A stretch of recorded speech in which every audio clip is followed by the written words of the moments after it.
Before the crowd judges you, face the mirror. Audit daily. Write that down. This is not poetry. This is protection. If you practice this, you will not become a headline. If you ignore it, the same crowd that clapped for you will collect evidence against you. Leaders live or die by trust. A daily mirror is your protection from public judgment. Let me name the fear and the gift. The fear of public failure is a friend when it keeps you wise. The fear of cameras, screenshots, someone's secret recording, let it keep you sober. Scripture says, let him who thinks he stands take heed lest he fall. Take heed means use fear the right way. The gift is this audit I'm about to teach you. You will use it every day like a toothbrush for your soul. It will scrape the plaque of pride, the film of secrecy, the residue of applause off your character. Write this down. Routine prevents regret. Now read this one for me. Go. Trust is the currency of leadership. Protect the account with a daily audit. Say it again so your conscience hears it. Trust is not a feeling, it is a balance. Not what you say, but what they say after watching you over time. Test over time equals trust. Your gifts, your degrees, your influence, none of these can pay the bills when the account of trust is empty. A good name is to be chosen rather than great riches. That's scripture. Your name is your credit line. Protect the account. Stop using the term trust me. Don't ever say that again. People don't hand you trust because you requested it. They lend you trust because you earn deposits. Every glance, every reply, every invoice, every secret conversation is either a micro deposit or a micro leak. Before the board meets, before social media captures your shadow, before the rumor becomes a report, stand in the leader's mirror and audit the account. Write this down. The mirror is mercy. God gives you a mirror before he gives you a microphone. He gave David a mirror through Nathan before he gave him back the joy of salvation. He gave Peter a mirror in a rooster's cry before he restored him by a fire. He gives you a mirror through conscience before he gives the crowd evidence. Search me, O God, and know my heart. Try me and see if there is any wicked way in me. That is the prayer of a leader who keeps their account open and reconciled every day. Take a deep breath. Adjust your posture now. Humble, accountable, interruptible. If someone knocks on the door of your life with correction, don't lock the bolt. Let them in. Pride is the burglar that empties the account in minutes. Write this down. Correction is cheaper than crisis. Learn to be interruptible by your spouse, your board, your mentor, your assistant, your driver. Yes, even the one who carries your bag may carry a warning from God. The higher you rise, the easier it is to avoid mirrors. That is why you must schedule one. Let me be blunt because I love you. When your account is empty, you are disqualified. Not when the headlines break. When the deposits stop and the leaks continue, you are disqualified in heaven's registry, and the earth will catch up later. Heaven can revoke your license while you still hold the mic, so use the mirror to avoid that quiet disqualification that becomes a public spectacle. Watch and pray, Jesus said, that you enter not into temptation. Watching is your mirror, praying is your audit.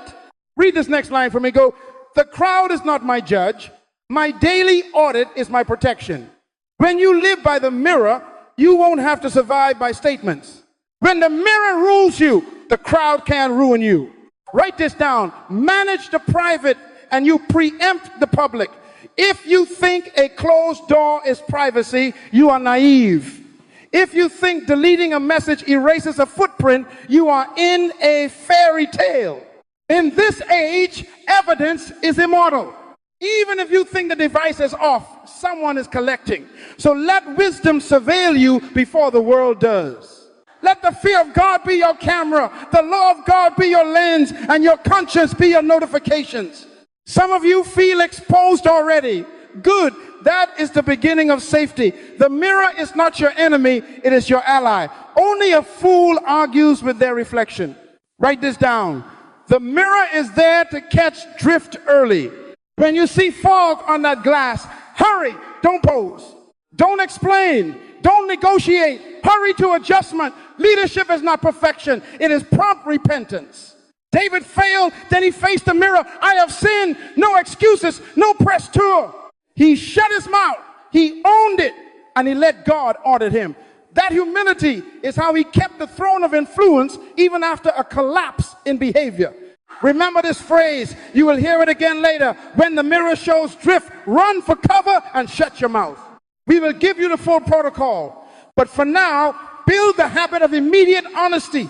Write this down. Humility is the hinge of the mirror. Without humility, the mirror is just glass. With humility, it becomes a door to safety. I want every leader to make a quiet vow right now. I will be interruptible. I will welcome rebuke. I will measure my motives. I will audit daily. Say it again to your heart. Before we go further into frameworks and tools, receive this one thesis at the center of your chest. Trust is the currency of leadership. Your number one assignment each day is to protect the account. Protect it from appetites, from flattery, from the intoxication of power. Protect it from lateness, from laziness, from little lies. Protect the account when no one is watching, because someone always is. And hear this warning with hope wrapped around it. What takes you 50 years to build can be canceled in 50 seconds, but what you guard every morning will last generations. So today, before you answer emails, before you scroll, before you step on a platform, stand in the leader's mirror, ask the questions you dread a journalist asking you. Let the Spirit answer. Choose one action that is a clear deposit. Decline one indulgence that would be a leak, and bless the fear of God for keeping you safe. That fear is not torment, it is a fence around your influence. It is the beginning of wisdom, and wisdom builds houses that storms cannot flatten. Write this final line for this session. I will not be a headline, I will be a trustworthy name. Read it, go. Say it again. When you own that confession and couple it with a daily audit, the crowd can only confirm what heaven already knows. You are a leader whose account is protected. Now we must face the word you hope never to hear. Write it down, disqualified. Say it softly to yourself so you never hear it shouted by a crowd. You are disqualified, not from the love of God, not from forgiveness, but from the right to lead until trust is restored. That's the verdict when the account is empty. Leadership is not owned, it is rented. Read that for me, go. Leadership authority is rented from the people with trust. You don't pay that rent with charisma. You pay it with consistency. When you violate the terms, the landlord of public confidence posts a notice on your platform, evicted. You may still hold a microphone, but the room is already emptying. Moreover, it is required in stewards that a man be found faithful. Faithful means bankable, predictable, audited, and clear. Trust is the currency of leadership. The people are the bank. They make deposits every time you pass a test in private. They withdraw when they witness a breach in secret or in public. Write this down. What took you 50 years to build can be lost in 50 seconds. 50 seconds of intoxication, 50 seconds of rage, 50 seconds of digital foolishness. That's not exaggeration. That is the economy of trust. Your account rises in cents and falls in chunks. Every calendar day is a ledger. Every promise kept is a deposit. Every delayed apology is interest on a debt. Every lie is a catastrophic withdrawal with penalties attached. Let me show you the exchange rate so you stop bargaining. Test over time equals trust. Read it, go. Again, there is no other formula, no shortcuts, no slogans. Stop using the term trust me.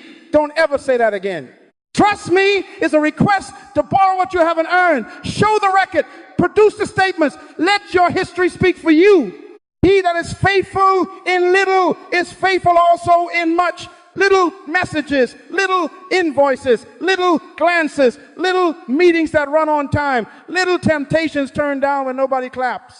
Those small pass-fail moments are the coins that build your credit line with human hearts. Protect the account. I must warn you with love. We are living in a time where one private leak becomes a public flood. Politicians, pastors, corporate executives, different titles, same economy. A DM meant for one person becomes a documentary for nations. A hotel hallway becomes a courtroom. A company card used like a personal wallet becomes an indictment. You think you have a dam, you actually have a thin membrane. It doesn't burst from a hurricane, it fails from a pinhole. Be sure your sin will find you out. Not because God is vindictive, but because truth seeks air like fire seeks oxygen. I wonder if there's a video on you. I wonder if there's a thread of text. You pray, never sees the sun. Stop wondering. Assume the sun is already in the room and live like it. When you live as if light is always on, darkness has no invoice to send you. Hear me. Disqualification is not hell. It is a halt. It is mercy with a stop sign. It is the alarm that says, step back, sit down, and let the account be rebuilt under authority. Forgiveness is instant because God is generous. Restoration of trust is not instant because people are honest. Don't confuse grace with governance. David said, I have sinned, and God forgave him, but there were consequences. His song returned after his confession, but certain privileges had to be managed by others for a time. Peter was loved by Jesus the night he denied him, but Jesus did not hand him the keys that night. When you are converted, strengthen your brothers, he said. Process, time, test, supervision. That is not cruelty. That is how trust works in human economies. Write this down. Violation empties your account before the headline prints. Heaven posts a notice first. Earth catches up second. That's why some leaders can keep drawing crowds after a compromise and still feel hollow. God closed the line of credit while the posters were still in the street. The crowd will eventually balance the books. Better to shut your mouth and run for cover than to publish a defense while the receipts are compiling. Don't argue with statements. Produce a life that outlives statements. Let another man praise you and not your own mouth. Let time and test do the talking. What empties the account is not only the spectacular sins we love to tweet. It's breaking small boundaries that signal large. Betrayal later, conflicts of interest, blurred relationships, flattery you entertain, favors you grant in the dark, expenses you stretch, data you hide, lateness you defend, promises you let expire. Appetite whispers, just this once. Fame seduces, they won't mind. You've earned this. Power lies, who will question you? Those three appetites, fame and power, debit your balance faster than you can swipe a card. If you fail them privately, you will fail them publicly. Protect the account. Read this one for me. Go. You are not trusted because you speak well. You are trusted because you stand well over time. People are not auditors of your intent. They are auditors of your impact. They don't measure what you meant to do. They clear you for what you repeatedly did. That's why I tell leaders everywhere, stop promising vision you have not budgeted for with character. Vision without character is a bad check. It bounces when it hits reality. And when it bounces, it comes back stamped. Insufficient trust. So what do? We refuse to wait for the crowd to open our mail. We self-inspect before the world does. We build a private economy of honesty that is stronger than public relations. Write this down. Manage the account before the accountants arrive. Do not gamble on charm to cover deficits. Do not draft a statement to fix what a season of secrecy created. Statements are not deposits. Behaviors are. Receipts, not rhetoric. Habits, not hashtags. This is why I am leading you to a daily audit that catches drift early. We will stand in the mirror and read our own balance before a journalist reads it for us. Take a deep breath. Feel the weight not to crush you, but to anchor you. The fear of the Lord is clean. It endures forever. That fear is the safest vault for your influence. Let it keep you small in your own eyes so your name stays large in their memories. A good name is collateral for generations. Scandal is a lien your children should never have to pay. Write this last line for now and guard it like a password. I rent my authority daily with deposits of integrity. Read it, go, again. When you live by that economy, even if you stumble, the path back is clear, test, time, and trusted authority.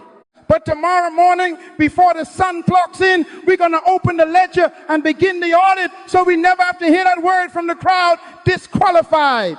Before we hand you the questions, we must fix the frame. A mirror without a frame warps. It bends faces. It lies to you, it flatters you, or frightens you without telling the truth. Write this down. A stable mirror requires a fixed frame law, values, morals, and conscience, so your gifts remain safe. If the frame wobbles, your reflection will excuse you. If the frame is fixed, your reflection will correct you. Let me lay the chain slow. And I want you to say it back to yourself until it governs you. The foundation of ethics is law. Law establishes values. Values shape morals. Morals inform conscience. That's the cascade. That's the plumbing that carries integrity from the public square into the private room. When you ignore the order, you invent a religion of convenience.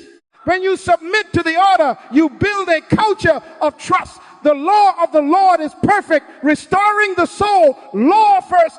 When a community writes a law, it is the community shouting, this is what we value. Stop and hear the shout.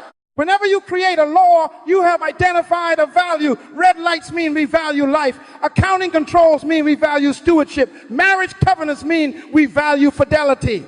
Conflict of interest rules mean we value fairness. Heaven does the same. You shall not bear false witness. It's God shouting, I value truth. You shall not commit adultery. It's God shouting, I value covenant. Law is culture shouting. Listen, values are the weights you put on behaviors. Law gives them letters. Values give them gravity. Write it down. Values are the worth we assign to ways. The value of honesty, the value of time, the value of promises, the value of people over profit, the value of transparency over image, the value of restraint, the value of honor. Yes, honor in how you talk to your spouse and your staff. Honor in how you handle dissent. Honor in how you sign your name. If your organization cannot recite its top values, the law is paper and your culture is sand. Morals are the choices you make because of the values you hold. Values sit on the wall, morals walk down the hall. Values are what we teach, morals are what we do. Read that to yourself again. If you say you value truth and you pad an expense report, that is a moral. If you say you value fidelity and you cultivate digital intimacy with someone who is not your spouse, that is a moral. If you say you value stewardship and you arrive late habitually with an apology template, that is a moral. Write this down. Morals are values in motion. We will measure your morals to know your values. Now, conscience. Conscience is unspoken law. Law is the law shouting at you. Conscience is the law whispering when no one is watching. That whisper is a gift. Their conscience bearing witness and their thoughts accusing or else excusing them when your chest tightens before you send the message. When your stomach flips before you sign the deal. When your eyes hesitate before you linger another second on that screen. That is the whisper. If you silence it, it will grow quiet. If you obey it, it will grow clear. David's heart struck him after he cut Saul's robe. No prophet, no committee, just a whisper. Leaders, write this down. Attend to the whisper before the shout arrives. The whisper saves you from the headline. Why am I pushing this frame? Because your gifts are not your God. The foundation of leadership is character. The most important component of leadership is character. Talents and gifts are only as safe as your character is the container. A cracked container leaks anointing and spills destiny. Jesus told us new wine requires new wine skins. Your influence is wine, your character is the skin. If the skin is weak, the wine wastes, and the room smells like a revival you never had. I have seen men and women with oceans of charisma drown in a puddle of character. Write it down. You are not safe because you are gifted. You are safe because you are governed. Apply it to the audit we are building. Our daily questions will not flatter your resume. They will test your frame. We will ask, is this legal? Not can I get away with it, but does it align with the laws that govern our faith, our nation, our organization? We will ask, does this honor our values? Not the laminated list on the lobby wall, but the lived list in our culture. Truth, stewardship, fidelity, justice, humility. We will ask, is this a moral that matches those values? What does this decision teach my team to copy? We will ask, what does my conscience say when the room is empty and the Lord is my only witness? If any of these four fail, pause. If the whisper says no and the policy says maybe, treat the whisper like a siren. Write this down. When conscience conflicts with convenience, choose conscience. Read this one for me. Go. Trust is the currency of leadership. Protect the account. Again, Trust is the currency of leadership. Protect the account. This frame is how you protect it. Law anchors you publicly. Values orient you culturally. Morals govern you behaviorally. Conscience keeps you honest privately. That fourfold God is how you prevent leaks you cannot afford. Let me warn you with love. When you downgrade law to suggestions, you will edit values to suit your appetites. When you edit values, you will bottom morals by the moment. When you bottom morals, you will silence conscience until it stops billing you. And when the bill finally arrives at compound interest, you are disqualified, not hated by God. He is love. Not beyond forgiveness, his mercy endures. But disqualified from leading until the account is rebuilt. Don't let flattery make you think you can renegotiate gravity. Jump off the building and say, I don't believe in the law of gravity. The ground will not attend your seminar. It will attend its law. Do not be deceived. God is not mocked. Whatever man sows, that shall he also reap. Law is not fragile. You are respected. Let me give you a picture. A CEO I counseled, fictional, to protect the guilty and the innocent, decided that the procurement policy was too slow for innovation. That was the law. He called it red tape. The value under that law was fairness and transparency. He ignored the law, convinced himself the value was speed, and his morals shifted. Sole source contracts to friends, private dinners to build trust, a blind eye to small gifts. His conscience tapped him at night. He muted it with success. When the board discovered the pattern, the trust account wasn't just low, it was negative with penalties. He was forgiven as a brother. He was removed as a leader. The mirror had no frame. The image lied to him until the crowd told the truth. Leaders, anchor your conscience to something that does not move. The fear of the Lord is the beginning of wisdom. Your word have I hidden in my heart that I might not sin against you. God promised, I will write my law on their hearts. That is conscience educated by law.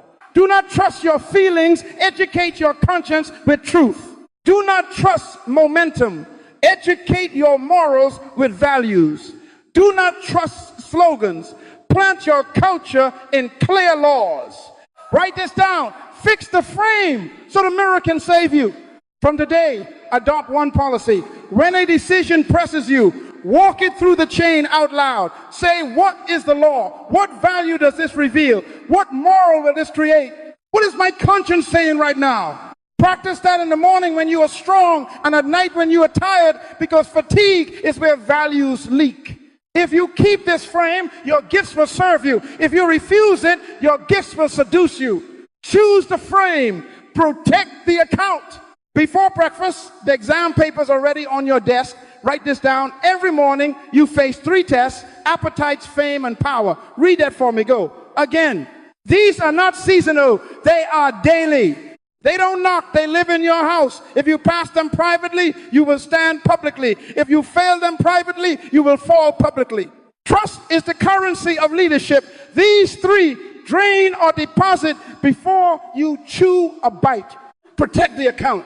First, appetites, food, drink, sex, simple words, ancient battles. Your body is good, but when it becomes your boss, it will bankrupt you. Their God is their belly, scripture says. Esau sold his birthright for a bowl of stew, 1 meal, a lifetime loss. Daniel purposed in his heart not to defile himself with the king's food, 1 resolution, a lifetime promotion. Paul said, I discipline my body and bring it under subjection. Why? Because uncontrolled appetites build secret budgets. Write this down. Appetite creates a hidden line item in your soul. You start funding cravings with excuses, stress, snacks, celebration, drinks. It's just texting. We're just friends. Then the interest compounds late nights that dull your judgment. Chemicals that loosen your boundaries. Messages that move from emojis to exposure. Micro leaks become a flood. Let me give you a picture. A traveling executive, fictional, to save the guilty, always chose the suite with the minibar for hospitality. He told himself it was for clients. He told himself he earned it. He began ending every deal at the bar and every night with a browser. Appetites fed secrecy. Secrecy fed lies. His calendar got sloppy. His emails got edgy. His account of trust began to drip. By the time HR received the complaint, he had already been disqualified in heaven's ledger, forgiven as a man, removed as a leader. Write it down. Unmanaged cravings, rewrite your morals and mute your conscience. So what do you do before breakfast? You pre-decide. You set laws around your appetites. You plan your meals, you schedule your rest, you lock down your phone at night, you block numbers that hit your weaknesses. Don't trust yourself. Create values that manage your body so your body doesn't manage your destiny. When your stomach, your throat, or your loins start negotiating, answer with law, values, morals, conscience. No. Second, fame, attention, applause, platform. Everyone is now a broadcaster. And the addiction to visibility is a new drug with an old name, pride. Jesus was offered a shortcut to fame. Throw yourself down, angels will catch you. He refused the circus. Another verse says, he did not entrust himself to them, for he knew what was in man. Woe to you when all men speak well of you. Write this down. Fame is rented too. The crowd can cancel the lease overnight. The danger is not applause, it's addiction to it. When you need it to feel valuable, you will negotiate values for views. You will massage truth to keep metrics. You will stage humility for comments. You will hire image to hide integrity. You will pick topics for engagement, not for righteousness. That's how leaders drift. That's how organizations lie. Let me paint another picture. A nonprofit director, again, fictional, found that her posts about outrage attracted donors. She started sculpting her calendar around optics, not outcomes. Projects that helped people quietly got shelved. Press conferences that fueled her profile got funded. Her staff saw the switch. Truth was bumped by trending. She did not touch money. She touched the rudder fame. Soon, interns felt used, partners felt misled, and the board realized the brand had outgrown the mission. Hear me. Fame is a fog that makes small compromises look like strategy. Before breakfast, ask your heart, would I choose the same action if nobody saw it? Will I give credit away? Will I post less than I practice? Write this down. Practice anonymity on purpose. Serve where cameras cannot go. Say no to interviews you crave. Give the microphone to a less known voice on your team. Jesus healed and said, tell no man. Learn that sentence. Protect the account. Third, power, control, access, immunity. Power tests you harder than poverty. Jesus said, the rulers of the Gentiles lord it over them. It shall not be so among you. He took a towel and washed feet. The highest throne sat on the floor. Unsubmitted authority corrupts. Don't ever trust yourself. The moment you feel above the law, values evaporate, morals decay, conscience dies. David had power, and when he used it on Bathsheba and Uriah, he was not seduced by beauty, he was intoxicated by immunity. Nathan's story became his mirror, and his throne shook. Write this down. Power without covering is poison. Establish laws that limit you. 2 signatures on expenses. Never meet alone in compromising context. Board members who can say no.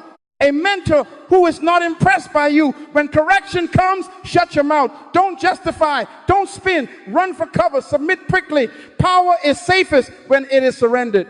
Let me add this sober word. Access is not entitlement. It is exposure. When you can walk into rooms others cannot, the room watches how you walk. Your assistant sees if you honor the receptionist. Your driver hears if you curse under your breath. Your security knows if you flirt with the boundaries. These witnesses are not enemies. They are early auditors. Let another man praise you and not your own mouth. Let those closer to your power testify you are safe. Before breakfast, make a vow. Today, someone below me will feel honored by me. Today, a gate I could force, I will wait for. Today, a policy I could bend, I will obey. Protect the account. Read this next line for me. Go. Pass the test before breakfast, or you will fail them before the crowd. Again, how do you pass? By interrogating each test every morning. Appetite, what will I consume today, and what will I refuse? Is it legal? Does it honor our values? What moral will it model? What is my conscience whispering? Fame. Why am I saying this, posting this, choosing this topic? Would I do it if there were no likes? Power. power, who can stop me today? Who am I submitted to? Where am I tempted to bend rules because I think I am the exception? Write this down. The daily audit will ask these 3 questions every day until they become instincts. Simple, repeatable, preventative. Take a deep breath. This is heavy, so you can be light on your feet. God is faithful. With every temptation, he will also make a way of escape. His mercies are new every morning. Your exam retakes are available at dawn. Lead us not into temptation, but deliver us from evil. Pray it, then plan it. Plan your meals, plan your silence, plan your submission. When you do, tests become testimonies, and your trust account grows while you sleep. Say this out loud with me so your spirit hears it. I will pass the test before breakfast. I will not feed cravings with secrecy. I will not trade values for views. I will not use power without covering. Trust is the currency of leadership. I will protect the account. Now we move from warning to weapon. A simple tool. Write this down. Photograph this page. Read each aloud with me. Simplicity protects you because you will actually use it. 12 questions. 10 minutes every morning. Every evening. Trust is the currency of leadership. Protect the account. These questions catch drift early. They shine the light before headlines do. They are not complicated. They are consistent. Search me, O God, and know my heart. Try me and see if there's any wicked way in me, and lead me in the way everlasting. Pray that, then pick up your pen. Question 1. What law or standard am I tempted to bend today? Read it, go. Do not say none. Pride answers none. Honesty answers this one. Is it the travel policy, the conflict of interest rule, the harassment standard, the NDA, the marital covenant, the government law about taxes, data, or safety? Whenever you create a law, you've identified a value. If you name the pen, you can brace it. Write the law down and write your resistance to it. A false balance is an abomination to the Lord. If you know your scale is tipping, fix it before breakfast. Protect the account. Question 2, which value will I practice at cost today? Read it, go. Values with no cost are just words on a wall. Select 1, truth, stewardship, fidelity, justice, humility, honor, time. Now, attach a price. Leave 10 minutes early to be on time. Return the overpayment. Tell the client the delay is our fault. Decline the invitation that flatters your ego but violates your boundaries. Give credit publicly to a junior staff member. Keep your vow to your spouse, even if it wrecks your image. David said, I will not offer to the Lord that which costs me nothing. Write this down. Values grow when they are expensive. Pay the price. Protect the account. Question 3. What morally gray story am I telling myself to excuse convenience? Read it, go. Gray is where drift begins. It's not technically lying, it's just positioning. We're not alone, we're just working late. It's not stealing, it's using my perks. It's not gossip, it's prayer fuel. Woe to those who call evil good and good evil. Write the story in the open. When you write it, the fog thins. Replace it with a clear sentence. I will tell the whole truth. I will not be alone with them. I will pay for it myself. I will keep my mouth off that person. Morals are values in motion. Push the motion toward light. Protect the account. Question 4. What did my conscience whisper yesterday that I ignored, and what will I do about it by noon? Read it, go. Conscience is unspoken law. Law is the law shouting at you. Yesterday it tapped your shoulder. David's heart smote him after he cut Saul's robe. No prophet, no spotlight, just a whisper. Write the whisper, call and apologize, reverse that charge, delete that draft, disclose that relationship, send that correction to the team, cancel that meeting at that venue. Now, set a deadline by noon, not soon, noon. Today, if you hear his voice, harden not your heart.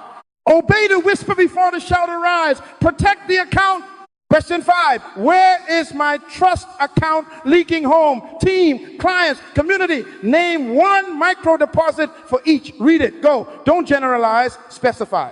Hold your child's eyes for 5 unhurried minutes. Text your spouse a blessing. Fix the thing you promised months ago. Team, arrive 5 minutes early. Ask one quiet voice for input. Close the loop on a task. Clients, send an unscheduled progress note, deliver 1 day ahead, own a miss. Community, write a thank you to a public servant, volunteer an hour, pay the small vendor on time. He that is faithful in little is faithful also in much. Micro deposits compound. Leaks stop when you outpace them with faithfulness. Protect the account. Question 6. Who can tell me no today? Have I asked them to? Read it. Go. Don't ever trust yourself. Identify the authority or peer who can veto you.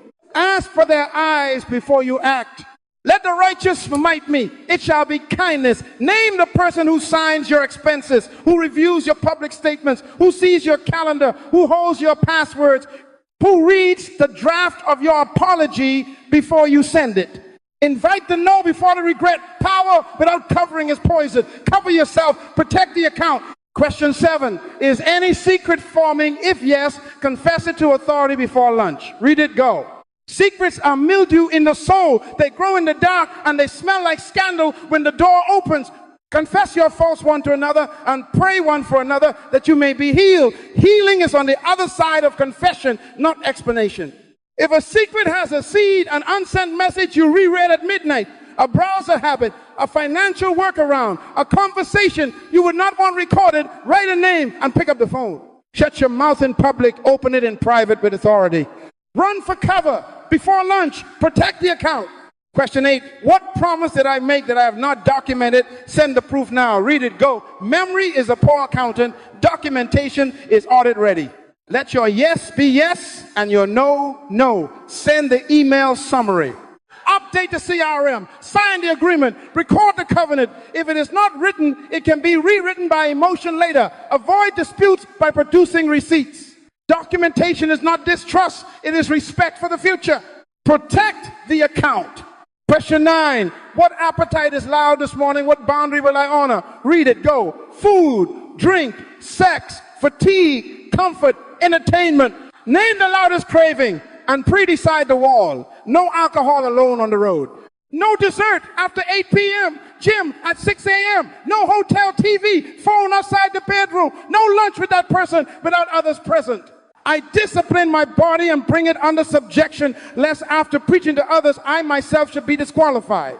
Set the law, protect the values, move the morals, guard the conscience, protect the account. Question 10, where am I chasing attention? What posts will I not make? Read it. Go. Not everything fruitful is shareable. Jesus healed and said, tell no man. What will you choose not to post today? The humble brag, the cryptic shade, the pain as content, the stage generosity. Delete the draft, starve the algorithm to feed your soul. Give sunlight to your team, not your image. Let another man praise you and not your own mouth. Protect the account. Question 11. Which power am I tempted to use without accountability? Who will witness the decision? Read it. Go. Are you about to move budgets, hire, fire, sign, slide, or silence? Bring a witness. In the mouth of 2 or 3 witnesses, every word is established. CC the board chair. Invite the compliance officer. Use 2 signatures. Ask legal to sit in. Keep the door open. Power is safest when it is seen and shared. Protect the account. Question 12. What phrase will I retire today? Trust me. And what record will I show instead? Read it. Go. Stop using the term trust me. Don't ever say that again. Trust me is a request to borrow what you haven't earned. Replace it with, here are the minutes, here are the logs, here's the audit, here's our policy, here's my history. Test over time equals trust. Produce the record. Protect the account. Now seal the practice. Schedule the audit. 10 minutes at dawn, 10 at dusk. Same chair, same pen, same unhurried honesty. Read that with me. Go. Don't wander around the house with your phone. Sit. No screens on the lap, paper and a pen. Invite God. Search me. Breathe slow. Read the 12. Answer in ink. At dusk, answer again. What changed? What drift appeared? What repair began? Set alarms. Call it mirror time. Put the 12 on one sheet and tape it in your journal. Let your spouse know where you sit. Let your assistant know not to book over it. Leaders, write this down. If it isn't scheduled, it isn't sacred. Fix the time, fix the place, fix the habit. Simplicity saves you. Repetition secures you. This is not a ritual for the religious. It is a routine for the responsible. 10 minutes at dawn to pre-decide. 10 minutes at dusk to reconcile. Day after day until instincts form, until reflexes are righteous, until your team can predict your answer before you speak because you have lived it in front of them.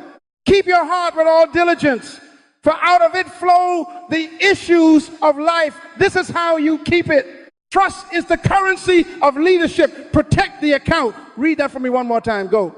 And tomorrow morning, when the sun comes up and the tests take their seats, you will already have your pencil sharpened and your answers ready. You will not drift. You will deposit. You will not hide. You will heal. You will not beg for trust. You will build it one honest question at a time. Bookends guard the account. Write this down. Fixed morning and evening rituals make trust protection automatic instead of occasional. Read it for me. Go. Again. When you make holiness a habit, crisis has less room to grow. When you set your day in the fear of God at dawn and settle your soul in truth at dusk, pressure discovers you pre-decided. Trust is the currency of leadership. Protect the account. Morning liturgy, 3 moves before the world hears your voice. Humility, alignment, submission. First, humility. Kneel your heart before God. Say it out loud. I am not above the law. I am not my own authority. I am thus under mercy. Create in me a clean heart, O God, and renew a right spirit within me. Confess what the mirror showed yesterday without adding a chapter of excuses. If we confess our sins, He is faithful and just to forgive us and to cleanse us. Humility is the oil in the hinges of your conscience. It keeps the door from sticking when God knocks. Smash pride at sunrise so appetites, fame, and power meet a bowed soul. God resists the proud but gives grace to the humble. Write this down. Begin low to stay safe. Second, alignment. Read your values out loud. Truth, stewardship, fidelity, justice, humility, honor, time. Read your laws and covenants, the policy you signed, the scriptures you believe, the vows you made. Teach me your way, O Lord. Lead me in a straight path. Put your calendar in front of those words. Circle the moments today where values will cost you. Choose them now. I will tell the client the delay is on us. I will invite the quiet voice to speak. I will keep my body under by refusing what I crave after 8 p.m. I will delete the draft that flatters me. Alignment is not mystical. It is managerial. You are managing your morals by reading your values into your schedule. Write it down. What you rehearse, you will remember under fire. Third, submission. Text your authority, your plan, and your no's. Don't send a novella. Send clarity. Here is my day. Here are 2 places I want your eyes. Here are the no's. I am honoring no closed door with X, no spending beyond Y, no post about Z. Add, if you see drift, tell me to stop. 2 are better than 1. For if one falls, the other lifts him up. This is the opposite of trust me. Stop using that phrase. Replace it with, here's the record, verify it. Let your yes be yes. When you submit your plan, you install a guardrail before the curve. When you publish your no's, you disarm temptation by daylight. Write this down. Unshared plans are fertile soil for private exceptions. Midday, set a 3-minute checkpoint. Literally, set an alarm. When it rings, step out, sit still, breathe slow. Be still and know that I am God. Reread 3 questions. Number 4, what did my conscience whisper that I ignored, and what will I do by noon? Number 7, is any secret forming? If yes, confess it to authority before lunch. Number 12, what phrase will I retire today? Trust me. And what record will I show instead? This pause is a sealer for your soul. Don't analyze, adjust, make the call. Cancel the meeting at that venue. Send the documentation. Forward the email to the compliance officer. Small hinges swing big doors. When drift appears, speed saves you. Stop, stay silent, and submit before the story grows legs. Protect the account. Evening liturgy, 3 acts before you sleep. Review, repentance, restitution. First, review. Take the ledger and write your micro deposits and micro leaks. Home, team, client, community. What did you do that drew trust? What dripped? Be specific. Arrived early, closed the loop, gave credit, lingering text at 11:30 p.m. leak, defensive tone in meeting leak. He that is faithful in little is faithful also in much. Score the day, not to shame yourself, but to see the account in numbers, not nostalgia. Leaders, write this down. What you measure, you protect. Second, repentance. Name the violations without excuses. Shut your mouth. No but, no because, no whether, no pressure, no other person to blame. David said, I have sinned against the Lord, period. Say it. I violated our value of truth when I shaded the update. I broke the boundary of honor by teasing that staff member in public. I entertained attention not assigned to me. Godly sorrow produces repentance that leads to life. Confess vertically to God and horizontally to authority. If we confess, He is faithful. Forgiveness is not restoration, but forgiveness is the gate to restoration. Keep that gate clean every night. Third, restitution. Schedule repair before sleep. Don't trust tomorrow's courage. Draft the email that owns the miss and send it at 8 a.m. Put the apology on your calendar with the person you wounded. Initiate the refund. Annotate the policy you violated with a proposal to strengthen it. Text your authority. Leak noted. Action schedule. Will report outcome. Zacchaeus met Jesus and said, I will restore fourfold. Restoration has teeth. Do not let the sun go down on your wrath or on your breach. Go to bed under assignment, not under accusation. That is how you keep your heart light and your steps straight. Protect the account. Why the ritual? Because repetition forms reflex, and reflex preserves you when pressure rises. Pilots do checklists every takeoff, though they have thousands of hours. Soldiers drill until movements live in their muscles. Daniel opened his window 3 times a day, as was his custom. Custom kept him when lions waited. Jesus rose a great while before day, as was his custom. Custom kept him when crowds pressed and crosses loomed. When you rehearse, humility, alignment, submission at dawn, and review, repentance, restitution at dusk. You train your soul to choose law over loophole, values over views, morals over moments, conscience over convenience without a debate. That is safety. Let me give you a picture. A young leader I'll call Aaron Fictional to protect the living received a DM at 11:14 a.m. that stroked his ego and invited a coffee. At 11:15, his alarm chimed checkpoint. He stepped out, reread question 7, and felt that whisper. He forwarded the message to his assistant and his mentor with one line: not meeting, boundary stays. At 9:30 p.m., he wrote in his ledger, deposit transparency, leak sarcasm at staff huddle. He texted the team lead, I owe you an apology, at 8:05 a.m. on my calendar. This is not dramatic, it is diligent, and it prevents drama. Read this line with me one more time. Go. Fix morning and evening rituals. Make trust protection automatic instead of occasional. Set the alarms tonight. Choose the chair. Prepare the scriptures. Print your values. Draft your no's. Tell your authority you are submitting your day before the day. Replace trust me with here is the record. Verify it. Trust is the currency of leadership. Protect the account. Tomorrow will not surprise a prepared soul. Now let us put numbers to the mirror. Write this down. What you measure, you protect. A daily ledger translates intention into visible trust gains. Read that for me. Go again. If you will not count it, you will not keep it. Teach us to number our days, the psalmist prayed. Numbering disciplines, desire. A false balance is an abomination to the Lord. He loves accurate scales. So I am going to hand you a scale you can carry in your pocket. Here is a ledger. Draw 3 columns. Column 1, relationship. Column 2, deposit made today. Column 3, leak notice today. Under each entry, give it a score. 1, 2, or 3. 1 is small, 2 is moderate, 3 is significant. At the bottom, total the deposits, total the leaks, and write the net for the day. Read this with me. Protect the account. Photograph this page. Put it where you can't miss it, on your nightstand, on your desk, in your bag.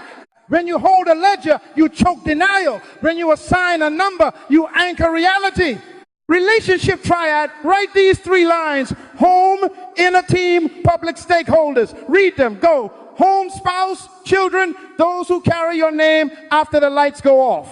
Inner team assistants, direct reports, partners, board, those who see your drafts, not your quotes. Public stakeholders, clients, congregants, customers, vendors, donors, the watching community. This triad keeps you honest because leaders often excel with the public, survive with the team, and neglect the home. Not anymore. If you cannot be faithful in your house, do not try to fix the city. The order is not accidental, it is protective. Micro deposits, small stones that build a fortress.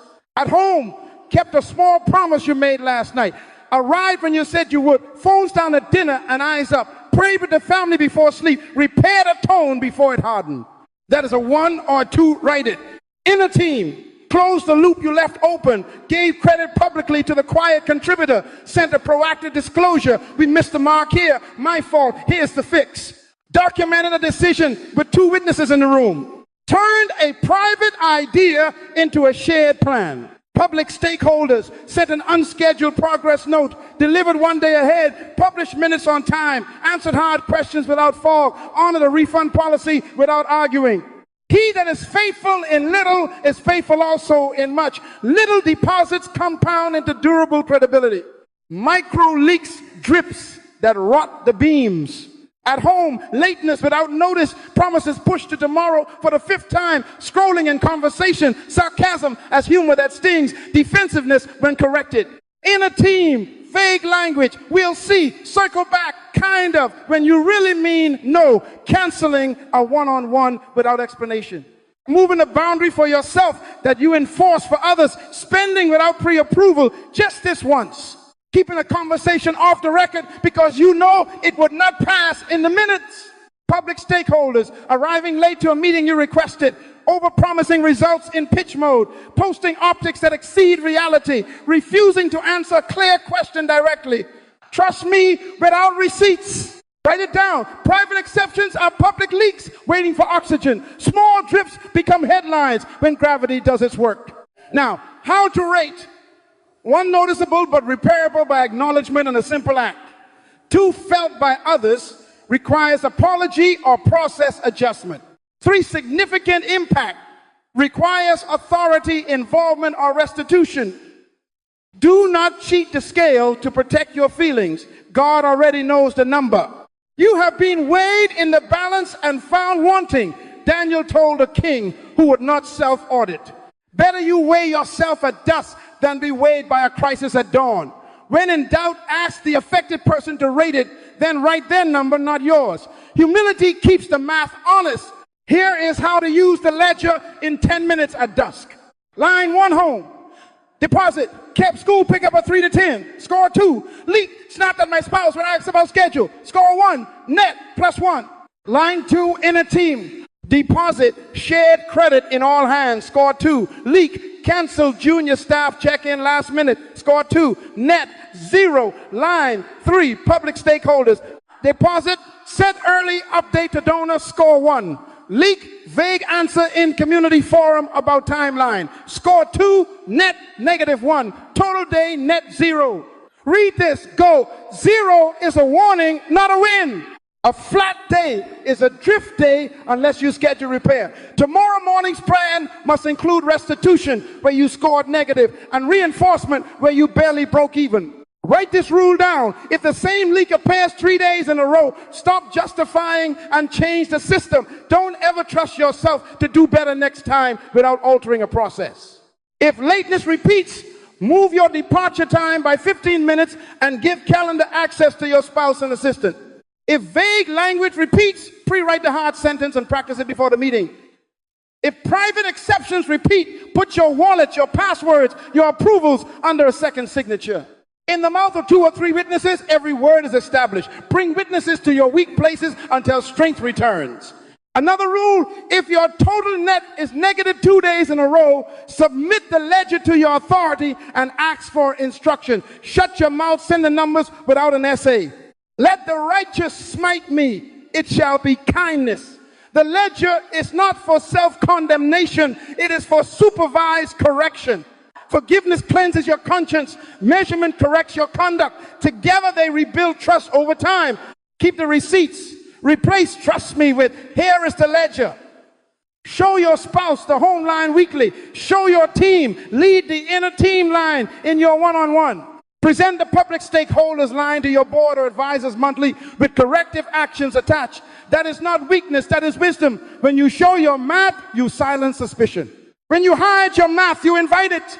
Let your yes be yes and your no, no. Numbers help yes and no. Stay honest. Let me give you a picture. A city leader, I'll keep him nameless, began ledgering after a painful near miss. Week 1, his inner team line bled twos, canceled meetings, slippery language, solo decisions. The net was -3 across 5 days. He sent the ledger to his mentor with one sentence: "I am leaking." The mentor replied with 3 instructions: block 2 hours weekly for uninterrupted team care, route all hiring through HR with 2 signatures, and strip 3 hard truths he must practice saying. 30 days later, deposits overtook leaks, and the team began to smile, not because of speeches, but because of receipts. That is how cultures heal, 1 recorded deposit at a time. Read this with me. Protect the account. Photograph this page. Draw the 3 columns. Write the triad. Score the day. Total the net. Schedule repair. Publish receipts to authority. Repeat tomorrow. Simple does not mean shallow. It means sustainable. When you marry conscience to counting, values to verification, morals to math, law to ledgers, your gifts live safe. Keep your heart with all diligence. Yes, but also keep your numbers with all diligence, for out of both flow the issues of life. Trust is the currency of leadership. Protect the account. When the mirror shows drift, pull the emergency brake. Write this down. When drift appears, speed says you stop, stay silent, submit before the story grows legs. Read that with me. Go. Again.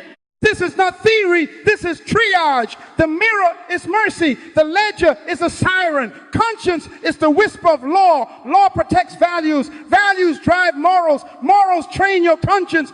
When that chain tugs, do not argue with it. Obey it. Trust is the currency of leadership. Protect the account. First move, stop. Cease the behavior now. Don't finish the text. Don't finish the meeting. Don't sign the deal. Don't walk back into that office for just a minute. Flee youthful lusts.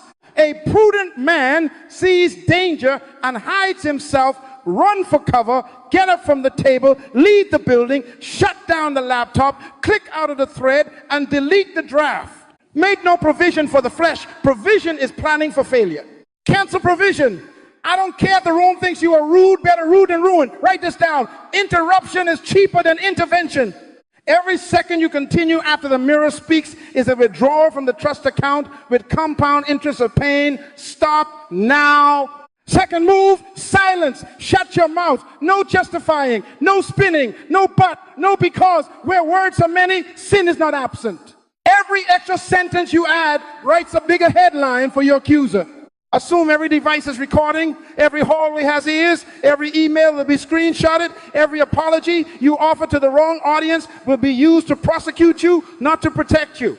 Do not tell your side. You do not have a side, you have a drift. Silence is not deception, it is discipline. Replace "trust me" with "I will submit this to authority." That sentence is your only public sentence until authority speaks. Read this with me. Go. Stop talking. Protect the account. Third move, submit. Notify your chosen authority and your spouse or designated covering immediately. Hand in the microphone. You cannot bring yourself back. The authority has to bring you back. Send a precise message. I have detected drift and name the area. I have stopped the behavior. I am silent publicly. I submit to your direction. Please advise my next steps and speak on my behalf. Do not shop for a friendly ear. Identify your true authority, the one who fears God and who you agreed ahead of time can tell you no. For organizational leaders, that may be your board chair, compliance officer, or supervising pastor. For business, your HR head and legal counsel. For home, your spouse. In the mouth of 2 or 3 witnesses, every word is established. CC them. Send the ledger if your net is negative. Do not explain. Report, then obey. Write this down. Hand over the microphone before the mob arrives. Fourth move, schedule. Within 24 hours, not next week, 24, book the intervention meetings with your authority, with your spouse, with your inner team lead. Put boundaries in writing and publish them to the necessary circle.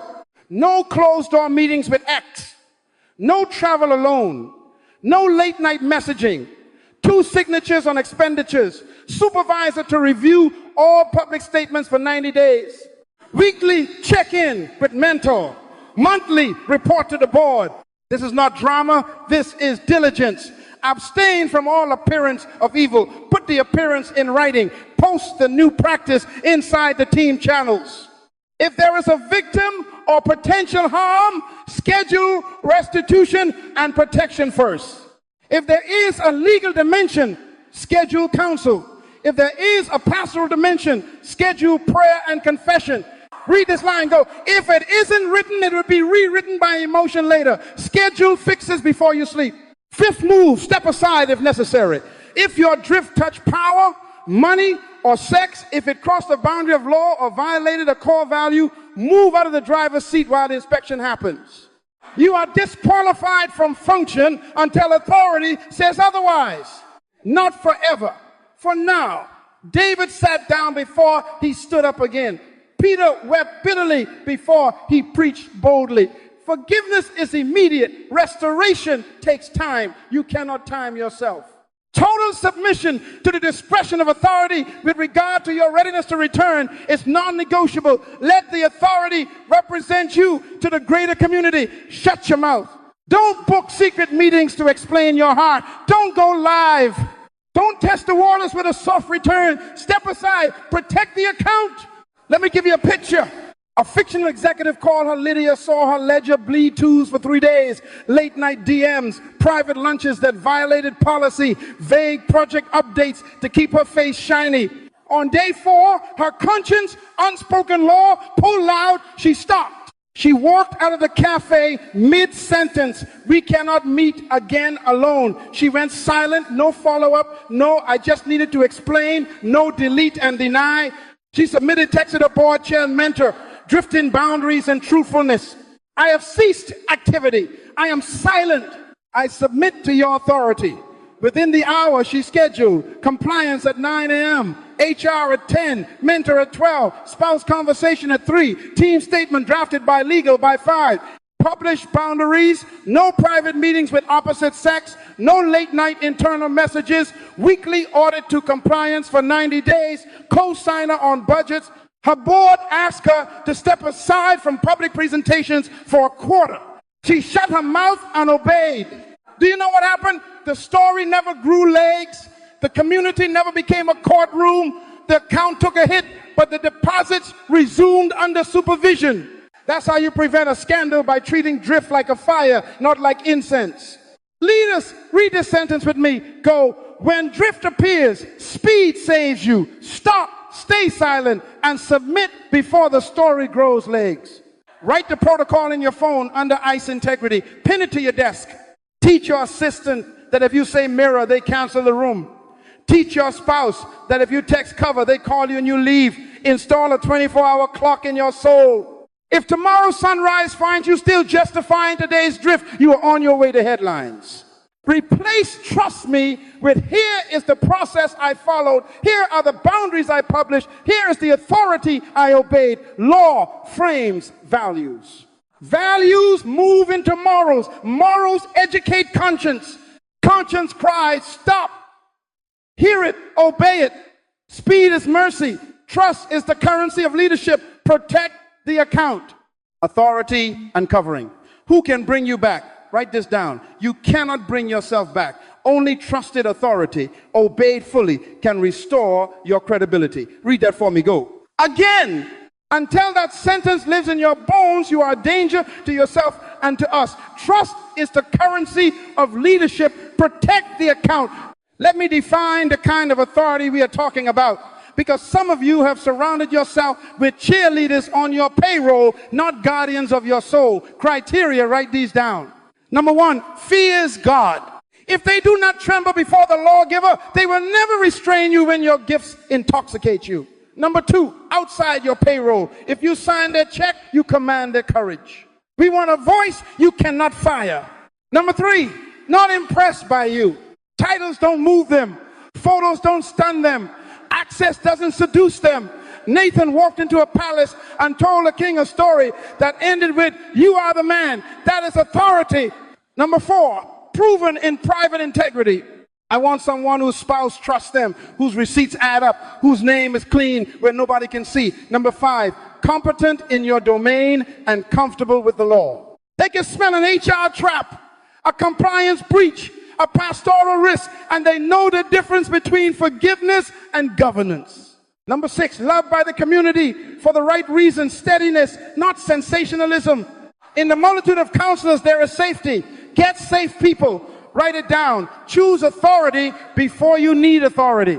Now, the process. Once drift is detected and you have stopped and gone silent, you do not negotiate with your authority. You submit completely, without condition. Read this one for me. Go. Total submission is the bridge to restoration. What does that mean? You hand over your microphone, public communication moves to them. You hand over your calendar, they control proximity and platform. You hand over your passwords where appropriate, and your approvals, money, travel, meetings now require counter-signature. You hand over your timeline. Readiness to return is their call, not yours. Obey those who have the rule over you and submit yourselves, for they watch for your souls.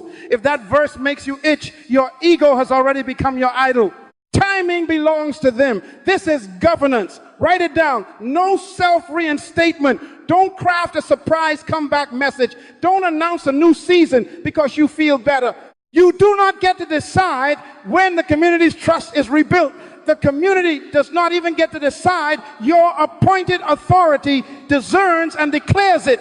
Peter was forgiven in a moment. Jesus met him by a fire and asked 3 times, "Do you love me? Then feed my sheep." He did not preach Pentecost because he booked himself. He was restored because the Lord commissioned him and the brethren received him. Paul confronted Peter publicly when he drifted again. See, even apostles submitted to correction. If Peter needed governance, who do you think you are? God can fire you, and people think you are still hired. Authority clarifies to heaven and to earth whether you are in function or in formation. Your public posture while you are under authority is one word: quiet. Shut your mouth. No interviews, no clarifying posts, no subtweets. No, let me share my heart. Where words are many, sin is not absent. Replace "trust me" with "I am under authority," and in a restoration process, please direct inquiries to name. That sentence is all you say. Don't launch a podcast about lessons learned. Don't do an apology tour. Silence is not cowardice, it is covenant. Allow the authority to represent you to the community. They will determine if and when a statement is made, what it says, and who says it. Read this with me. Go, hand them the pen, and don't grab it back. Bridge to restoration. Understand the government of grace. Forgiveness is instant. Restoration of trust is progressive and supervised. The blood cleanses your conscience. Behavior over time repairs your credibility. The heart is made right by confession. The account is rebuilt by consistent deposits under observation. Write this down. Restored to God is not the same as restored to governance. How does restoration flow? I'll give you a simple order. Observation, sit, be pastored, listen, service, quiet, low-profile tasks that bless others and retrain your muscles toward humility. Supervision, your authority meets with you, reviews your ledger, expands boundaries bit by bit. Scope increments of responsibility, measured not by your desire, but by their discernment. Sponsorship, your authority chooses the moment to stand you up and say to the community, "We attest to this person's progress." And even then you carry conditions for a season. Faithful are the wounds of a friend. Let the wounds heal you, not harden you. Let me give you 2 pictures. Marcus, fictional, but you know him, drifted with finances. He stopped, he went silent. Then after 3 weeks of quiet, he felt strong and posted a glossy video. "I'm back, God restores." The comments praise his courage. His team cried at their desks because the audit was still open and the restitution incomplete. That video withdrew every deposit he had made in those 3 weeks. He was not back. He was broadcasting his rebellion against governance. Contrast that with Elise. She missed boundaries with a volunteer. She reported herself, stepped aside, and submitted to an elder outside her pay and her friendship circle. For 6 months, she served backstage, delivered receipts weekly, lived by published boundaries, never posted a word. When her authority finally said, "We will bring you to the microphone to share the process, not the excuses," she stood and wept and simply said, "I am grateful for the wounds that saved me." The community stood not because she demanded it, but because authority invited it. That is restoration. Now, leaders, act while you are calm. Write this down. Identify by name the authority you will submit to. Text them today. "I invite your governance over my life and leadership. If I drift, you have my consent to interrupt, restrict, and represent me." Put it in writing with your board. Add the clause to your contract. Share the names with your spouse and your team. Photograph this page. Teach your staff. If I say cover, you call these names. Install law over personality. Law produces values. Values inform morals. Morals train conscience. And authority enforces the standard when your emotions don't. Stop using the term "trust me." Replace it with "verify with my authority." Trust is the currency of leadership. Protect the account. And when you fall, because pressure tests all of us, run for cover, shut your mouth, and let true authority bring you back. There is life after a fall, but only on the road named submission. If you cross the line, listen to me with both ears, you can fall up. Write this down. Failure is not your destruction. Mishandling failure is. Read that from me. Go. Again, many leaders do not die from the sin. They die from the spin. Trust is the currency of leadership. Protect the account, even in the fall. The same law that framed your values, that trained your morals, that educated your conscience is now your stretcher and your guardrail. Submit to it and live. Non-negotiables, write these 3 as commandments in your soul. Number 1, forgiveness is not restoration. God can cleanse your conscience in a moment. People's trust takes time and proof. Number 2, visibility is not credibility. A platform does not equal permission. A crowd does not equal character. Number 3, tears are not tests. Emotion is not evidence. Bring forth fruit in keeping with repentance. Fruit takes seasons. Read this with me. Go. It takes longer to rebuild it than to build it. Accept the calendar as your humility tutor. Now, the protocol. 5 steps. Do not add to it. Do not subtract from it. Follow it exactly. Step 1, confession without excuses. Say what David said, not what Saul said. I have sinned, full stop. Not I have sinned because. Not I was tired. Not they misunderstood. Don't ever justify why you did something wrong. Shut your mouth and name the breach. Law breached, value violated, moral broken, conscience ignored. Confess vertically to God, horizontally to your true authority, and specifically to the injured parties through the appropriate channel. If it is a private offense, keep it in the circle of harm. If it is a public trust violation, your authority will decide the public measure. Pray Psalm 51 with your shoes off. Create in me a clean heart, O God. Against you, you only have I sinned. That is how you start falling up. Step 2, complete withdrawal from platform. You are disqualified from function until requalified by authority. That sentence will save your life. Step off the stage, cancel the tour, freeze the post, pause the podcast.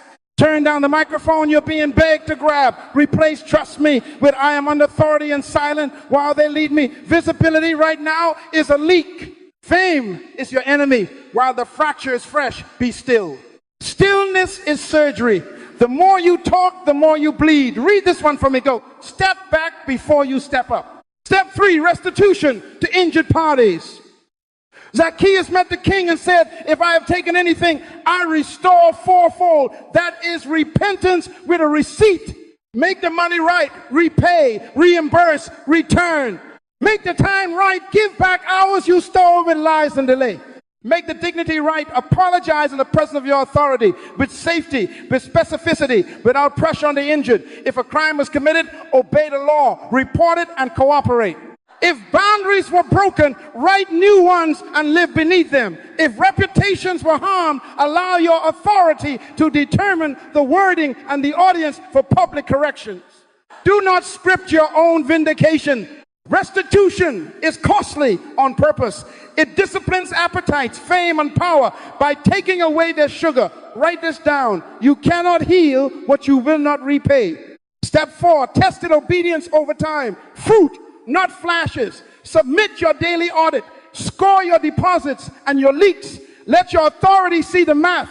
Pass the 3 tests before breakfast in private appetites, fame, power, or you will fail them again in public. Install boundaries with enforcement, not intention.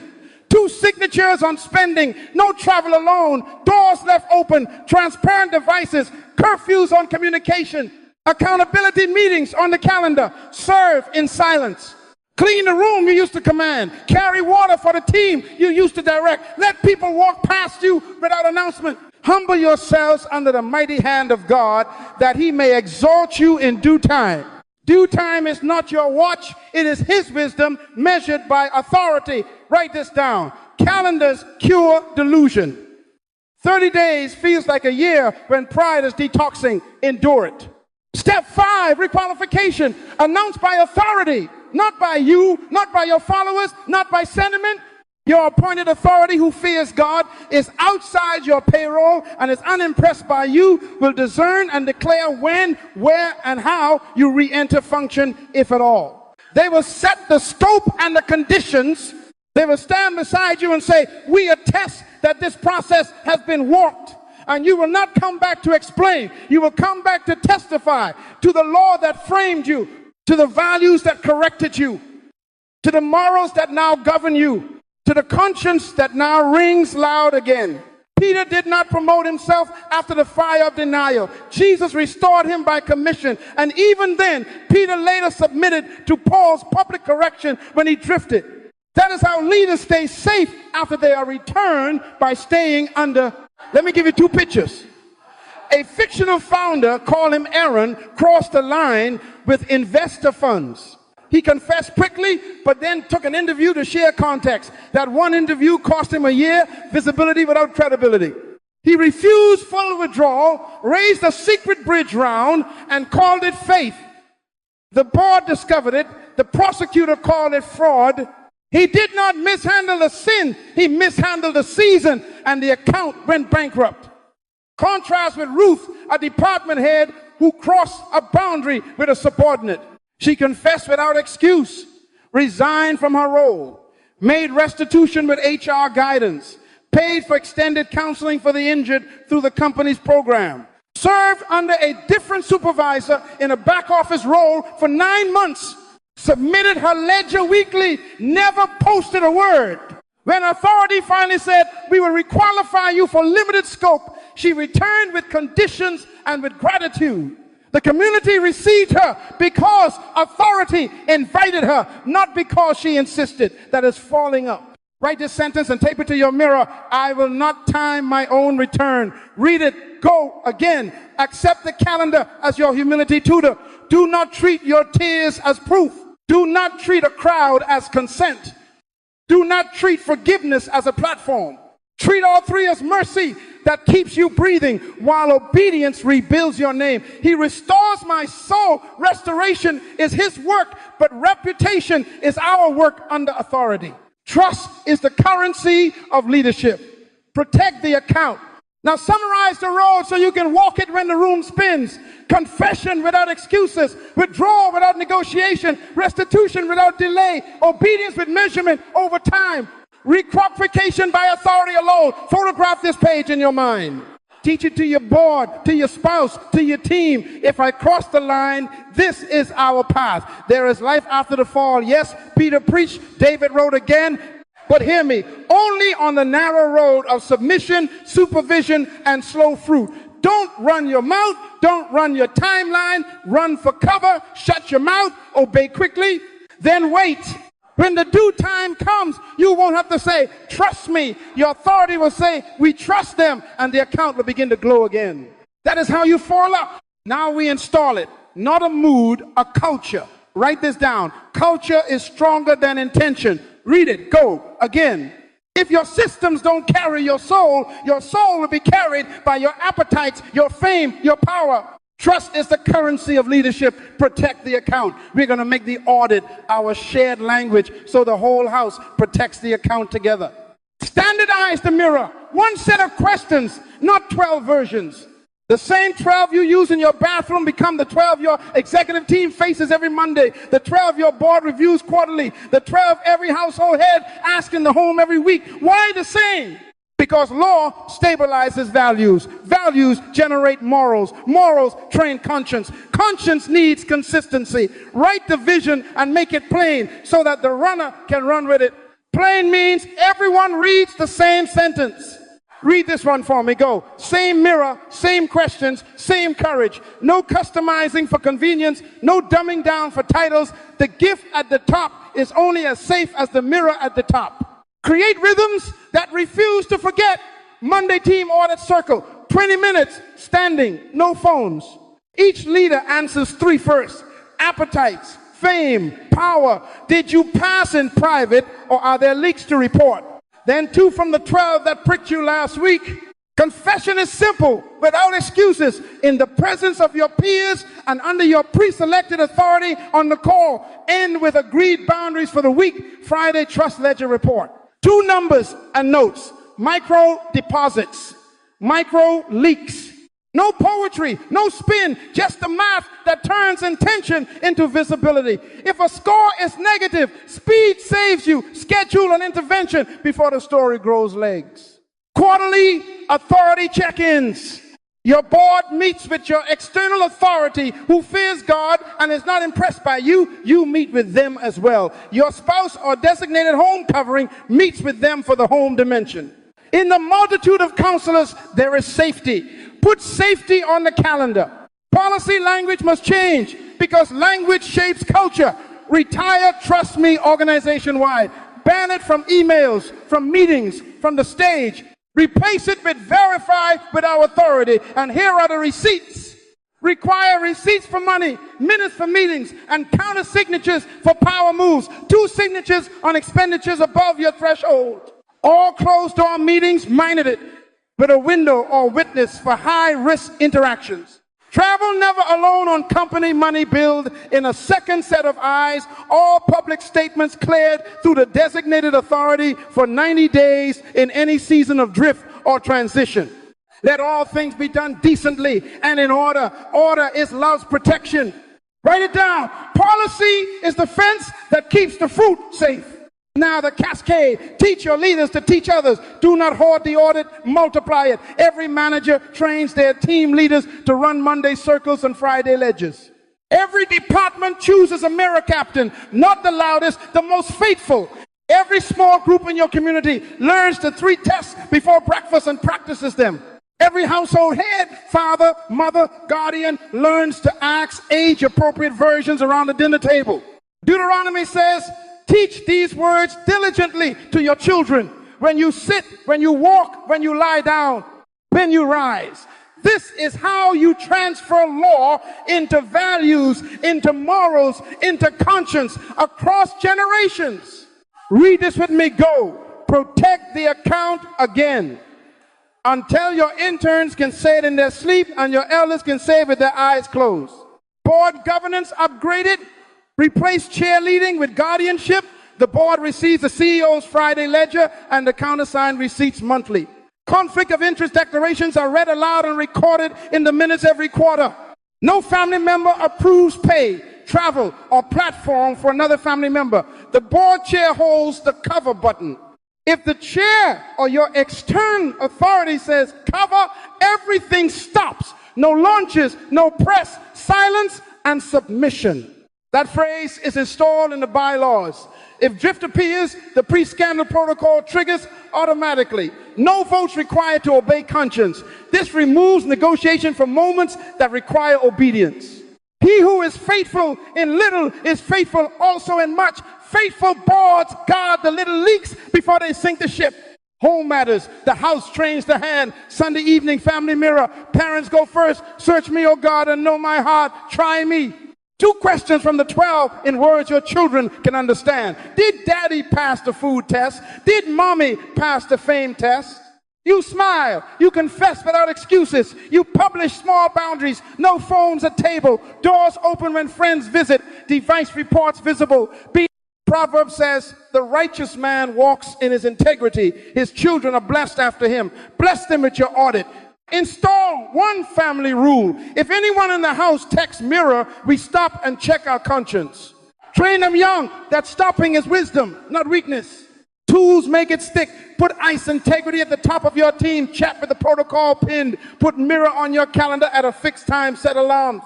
Create a shared template for Friday ledgers. 3 fields, no fluff.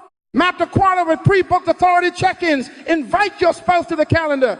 Build your odds glossary and include. Trust is the currency of leadership. Protect the account. Stop using the term trust me. Run for cover. Shut your mouth. Words become ways. We end with a vow because covenants create culture. Leaders, write this down. I commit to the daily audit, the Monday circle, the Friday ledger, and the quarterly authority check-ins. I retire, trust me, and submit to verification. I will not time my own return. Read it aloud with me. Go. Again. Now sign it physically, digitally, both. Send a copy to your authority, to your board chair, and to your spouse or designated covering. Put tomorrow's mirror on your calendar before you leave. This room, time, place, questions ready. If you lead a team, schedule your Monday audit circle now and send the invite. If you oversee a board, draft a bylaw amendment tonight and put it on the next agenda. If you shepherd a home, set the Sunday family mirror and tell your children what mirror means. Jesus said, watch and pray lest you enter into temptation. Watching is the audit. Praying is the posture. Together they protect the account. Stop using the term trust me. Build a culture that says, here is our law, here are our values, here are our morals, here is our conscience, here is our audit, here is our authority, here are our receipts. You won't have to beg for credibility. Your culture will announce it. Trust is the currency of leadership. Protect the account. And may the fear of God, the love of truth, and the grace of authority keep us steady in private and in public today and every day until the due time.